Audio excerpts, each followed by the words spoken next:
Thank you for tuning in to Shared Hope International's Invading the Darkness, an anti-sex trafficking podcast. We want to acknowledge that the content we discuss can be emotionally challenging and may evoke strong reactions. The stories we share often involve tough subjects related to suffering caused by sex trafficking, which may be difficult for some listeners to hear. Listener discretion is advised.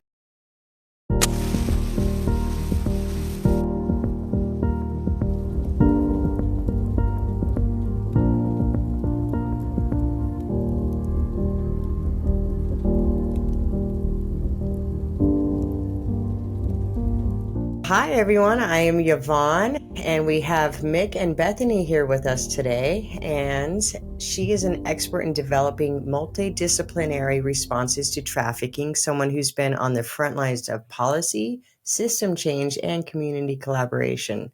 Bethany's work is grounded in safe harbor reforms, but she's also helping push beyond the usual systems to create innovative, community-based alternatives that actually work for our youth. So we are honored to have you here today. Thank you for joining us, Bethany. Thank you. I'm so excited to be here. So can you tell us a little bit about yourself? Sure. Yeah, I've been working in the anti-trafficking field specifically for my entire career, nearly 15 years. I started out doing direct care and advocacy with youth in the Miami area who had experienced trafficking. And so that is the foundations of my work. I have since worked in other community-based organizations in leadership positions and worked also for a few years at the state level in state child welfare and juvenile justice systems both, developing their statewide systems-based response. And since 2020 have been a full-time consultant, and I really still operate in all of those spaces. I do a lot of work with communities and community-based service providers, so that real on the ground frontline work. I still do also a lot of work with child welfare systems, in particular, and juvenile justice systems as well, in equipping and building out their responses. And so, but I always try to bring all of my lenses from my work to the consulting work. So in terms of when we're talking about a systems response, how is it benefiting the individual child that I was advocating alongside when I first started working? So thinking of it that way. So how do we really bridge the response and creating truly holistic and supportive responses for every child who's experienced a form of trafficking? And so that was a little bit about my background plus a little bit of my soapbox, but have had just a really great opportunity that I'm very appreciative of to work in different spaces and still get to do that in my consulting work. Absolutely. Well, thanks, Bethany. I'm so happy that you're here as well to kind of give us your perspective on those types of community-based responses that we need to begin implementing. So with that, I have a kind of a question for you, or I'd love you to elaborate on this topic, is multidisciplinary efforts within the community, kind of also through the lens of safe harbor, right? And, kind of like a policies effort with multidisciplinary responses. So can you maybe dive into that topic? Yeah. So I didn't even say the word multidisciplinary in my initial introduction, but a multidisciplinary effort really does bring together all of these systems. It's been one of the an area of the field that has been really keyed in on as far as the responses go. Once we had the initiation of some of these safe harbor laws happening where states were starting the point of policy of trying to divert children from arrest and intersecting with the juvenile justice system and moving that response still really keyed in on the system, but moving it over to the child welfare system. It was immediately recognized, maybe not as soon as preferred, but quickly recognized that there has to be a whole group of people coming in to support the needs of the child. And even if we're trying to divert them from one system to another, they're often involved in multiple systems. They may be involved as a victim witness in a case. And so there is a lot of inherent things, systems-based and more broadly, that a child who has experienced trafficking is already likely involved in. So that creates a need for that multidisciplinary response. So recognizing some of that need, and also just the inherent nature of what it is of children who have experienced trafficking and their likely involvement in multiple systems, the multidisciplinary response kind of came out of that.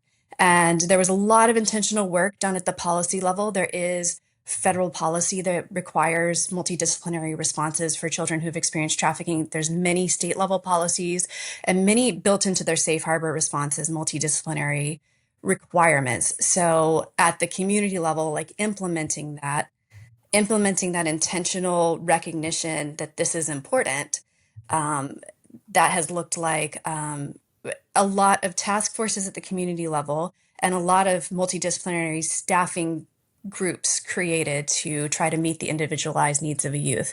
And so to define that out a little bit, you're usually talking about child welfare, juvenile justice at the table. In those, a lot of cases, there's law enforcement there. If the child is actively involved in some sort of criminal case, hopefully as a victim witness in that case, there can be community-based service providers there. But it really has historically, because it was built out of some federal and state requirements, a lot of times, it really has centered systems thus far. And so child welfare, juvenile justice is often at the center of that. That's kind of the core that everything else works around. So there sometimes will be community-based service providers in there, sometimes not a ton of community-based service providers in there, but there'll be referral partners. But the ultimate goal is to try to meet the individualized needs of each child, try to develop ways to successfully advocate for them with all the systems that they may be involved in, and to ultimately, again, try to create access points for them to be able to receive the services and supports they need, and broader than just the child, the family, their community. Mm-hmm. And so, as you know, you have been on the Just Response Council for the past 10 years, you said, right? With Shared Hope International? Yeah. Thank you for being part of that and creating amazing tools and research reports to include the roadmap report that was just released. And so with the roadmap report, what I love about that, and I'd love for you to kind of talk about this more, is how it addresses some current gaps within those MDTs.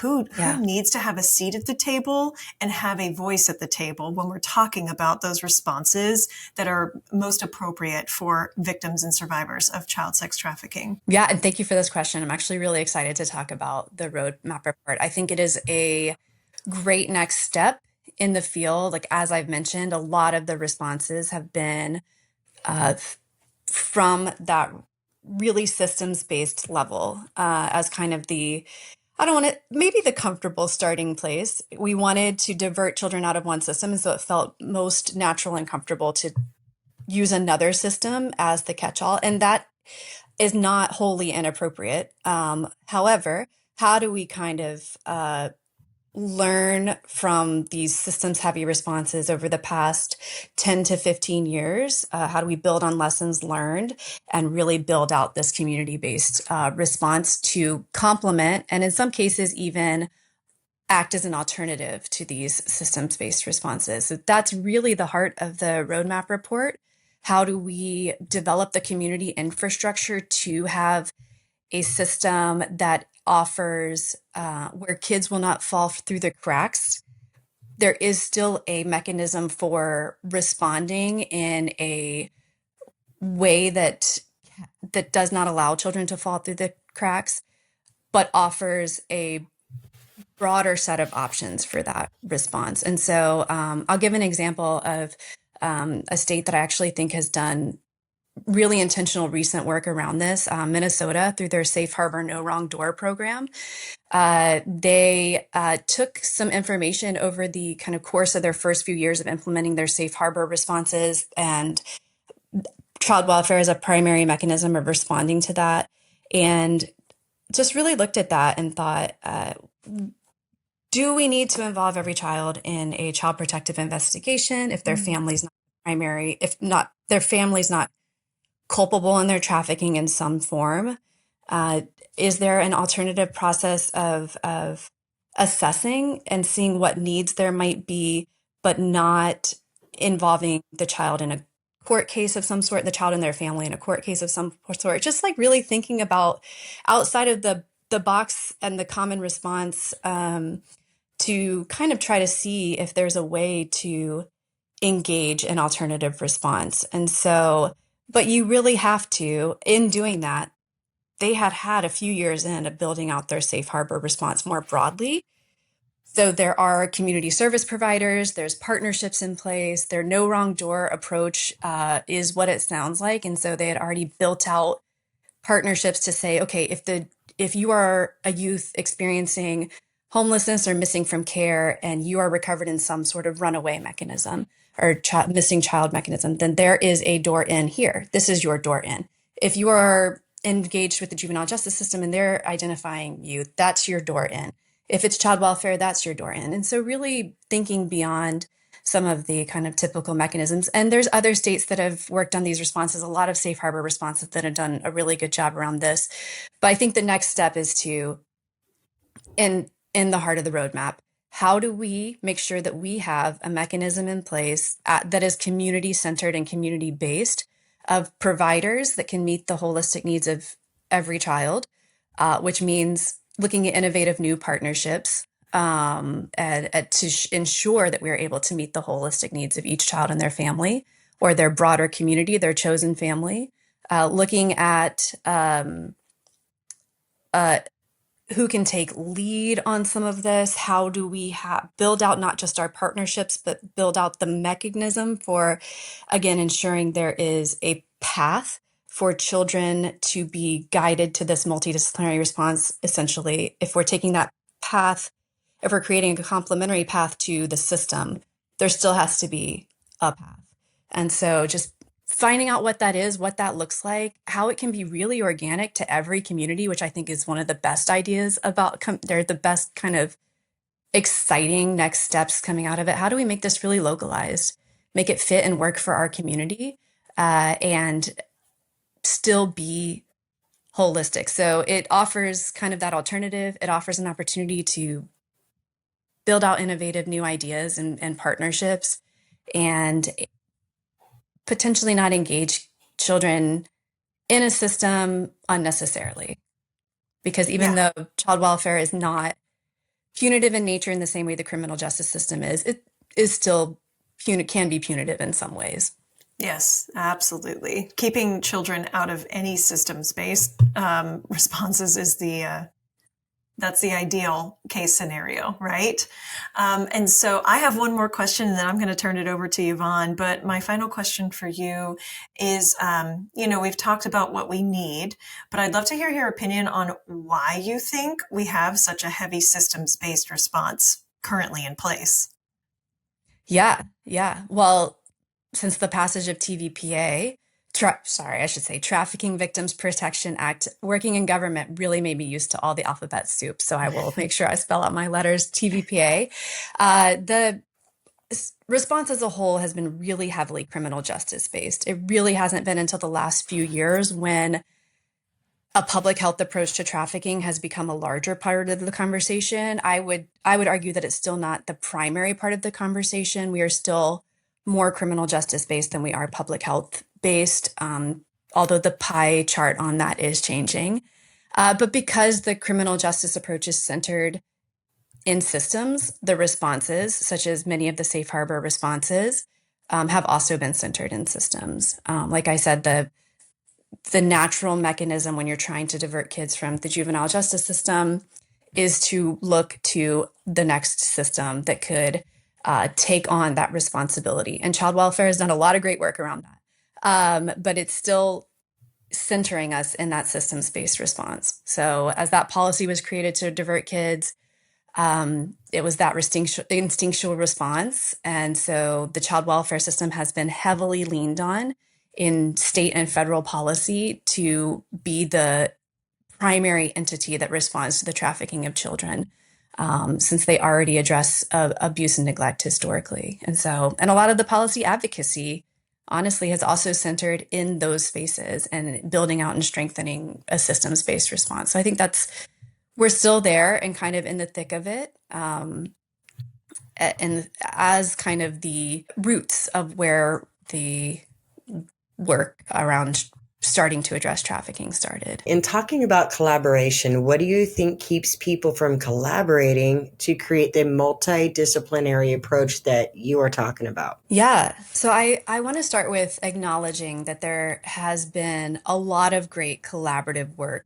put into building out these multidisciplinary responses. So I do want to start with acknowledging that there has been intentional work to try to engage in partnerships at the individual staffing and case level and the broader community kind of task force coalition level to build out a community's ability to respond to trafficking. And so acknowledging that. Still, a lot of those responses have been, as I've mentioned before, systems centered or system based. A lot of your task forces or coalitions tend to be law enforcement centered. A lot of your case staffing levels tend to be child welfare centered as kind of the primary convener and driver of those groups. And so I think one of the lessons we're learning in the field and in alignment with the roadmap report is that we need to push beyond the typical systems-based response, which is where some of kind of the hang up comes in, because that takes a lot of intentional time. It takes an understanding of your community, ideally data collection, things that just in the day-to-day, when you're staffing cases or when you're operating as a task force and you're trying to equip your community to respond to trafficking, the day-to-day work of that can be really consuming. Systems tend to be overwhelmed. And so I think one of the biggest barriers right now that is impacting further collaboration is just that, is the fact that it will take a lot of really intentional effort to understand the community, to really track what the needs that kids that you're working with are identifying as common needs, and to also have a willingness to look beyond what common needs. And if you have a kid that comes in with a need you've never dealt with before, that you have space and willingness to seek out a partner in that area to meet that specific child's needs. So it takes a lot of work, and it's continual updating of the work. So when you're in the day-to-day and you are just trying to, this is a very real issue. So I don't want to minimize that it's hard to be in space meeting the needs of multiple children on minimal staffing and funding. But it can kind of lean into the cookie cutter responses where you say, this child has experienced trafficking, we're going to offer this, this, and this service, and next. And so the community-based response, building out that infrastructure, takes a lot of intentional work, and that takes time, and it takes data, and it takes brainstorming, strategizing, thinking outside the box. So I think it's just kind of that push to get out of that grind of the kind of day-to-day. Well, that's good. That leads right into my next question, which we will be discussing in another episode. But I'd like to hear why you think certain youth are not confirmed as being victimized. I love this question. Thank you for asking this. This is a great question. It opens up the opportunity to really look at youth that are often not seen. A lot of identification resources, screening tools, etc., were built around kind of a specific type of trafficking. So third-party trafficking of teenage girls for commercial sex is a lot of what the kind of foundational resources of the field were built around. So 10 to 15 years ago, a lot of the response was keyed in on teenagers arrested for prostitution. And again, that criminal justice systems heavy response. And that was, and of course still is, a very important identification point. And I do not want to at all minimize that very real form of trafficking. But if the fact that much of the response was built on that as being the sole trafficking experience or a primary trafficking experience has really hindered our ability to identify those that fall outside of that group. So then you're talking about boys. Boys are often under-identified or seen as having a certain level of culpability in their own victimization. Think about all the stigmatization around males experiencing forms of sexual violence in general and how that is certainly not disclosed, but often also not looked for. Familial trafficking, cases involving younger children, cases in which there is no third-party trafficker. Importantly, cases in which the youth is a victim, but may have also committed offenses related to their trafficking or under their trafficking, such as recruiting other children, stealing or dealing drugs, other forms of forced criminality that are oftentimes tied up into a victimization experience. We really struggle to navigate those victim offender cases, especially if the child is forced to commit an act of violence or something that falls out of some of the typical cases in which we offer more grace from a systems standpoint. And so just, that has led us to under-identify a lot of kids. Also, if you still think about, I cannot believe we're this far into like training and I still can Google image search trafficking and the same images from 10, 15 years ago still come up. So even now you're seeing the bondage and the captivity and the hands over mouths, not mouses, mouths, and young white appearing females. That's still all of the.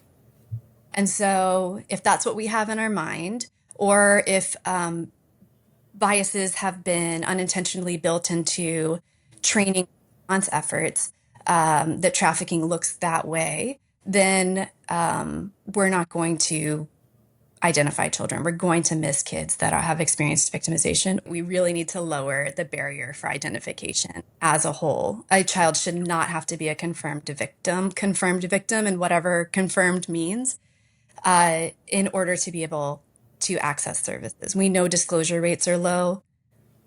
A lot of times there's not a law enforcement case involved.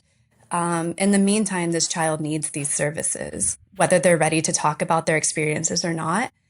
They need services. And so we really do have to kind of lower that barrier to being able to access services too, by not requiring the bar of confirmation of victimization, however that's defined.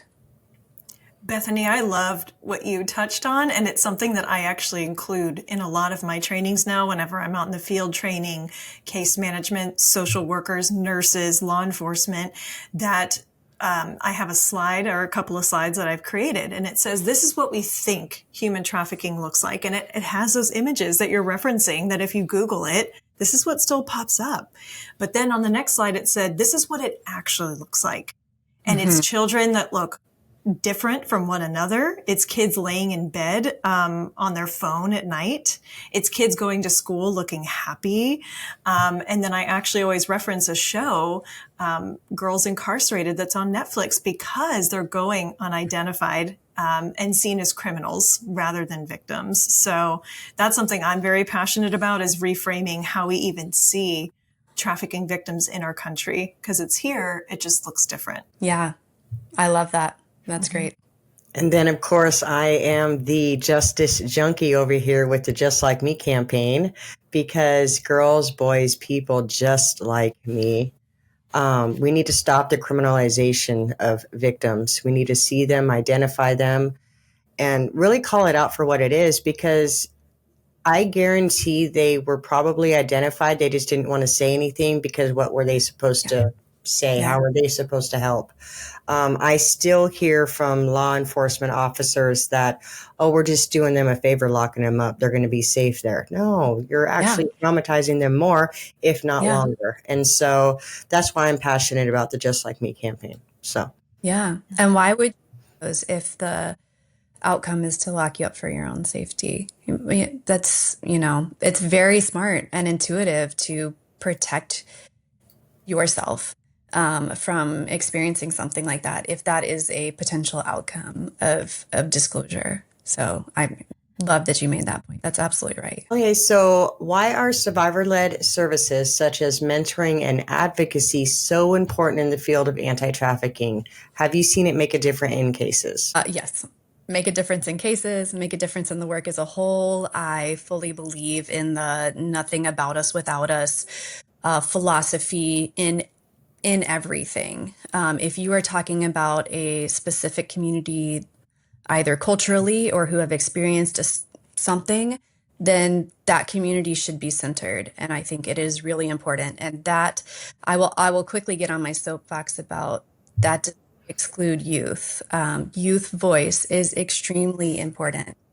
And so I think that survivor-led services like mentoring and advocacy, survivor-led organizations, survivor-led policy development, that also includes, importantly, the voice of young people and communities that are disproportionately impacted.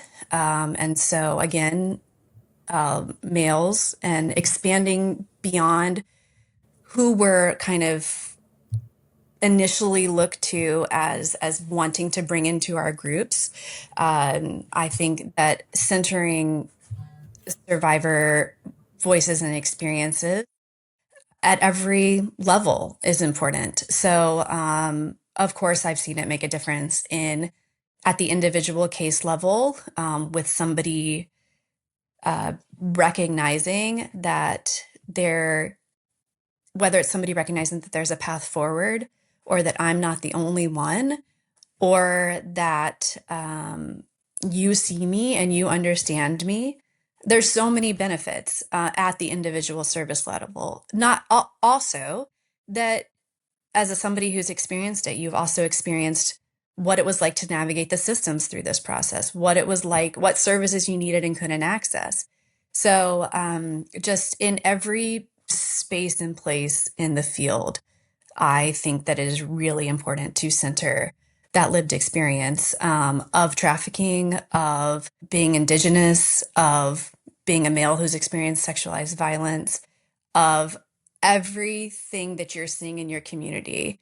That's, again, getting back to those individualized communities. Who's in your communities? Who's experiencing victimization? Those communities must be centered, along with the children and youth who have experienced trafficking. And so I could go on forever and ever about this. I think that a lot of times, and this is somewhat of a result of a systems-based response as well, youth are told what to do, where to go, how to do it, when to do it, and if you don't do it, this is your consequences. But maybe they're not ready for that.